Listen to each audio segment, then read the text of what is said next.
Hey, welcome back.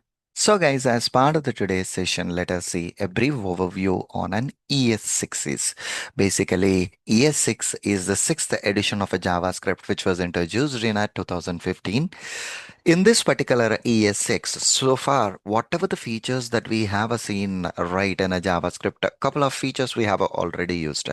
Before this, we were using only the var keyword in order to declare the variables, whereas from this ES6, we were using a let and as well as a constants, the keywords in order to declare this particular variables. Okay, in order to declare this particular variables.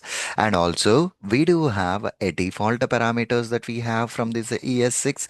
We have an arrow functions from this particular ES6. We have a classes concept that we got from this particular ES6 that we have already used.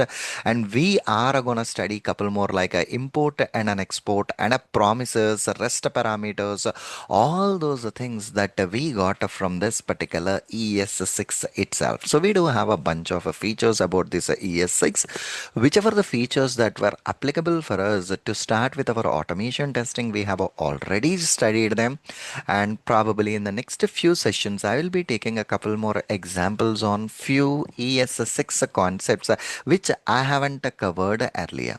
Okay, perfectly all right. So the reason why I have added this particular video is in the previous lecture I used this ES6 and I realized that I haven't covered about this particular one, which may be a bit confusing for you. So that's the reason I was just adding this particular point. This is the sixth edition of this particular JavaScript, which it does has a lot of features, and of course we are going to utilize. We have already studied a couple of features, and we are going to use a few more features. But whichever the features that are applicable from an automation testing perspective, those things we have studied so far.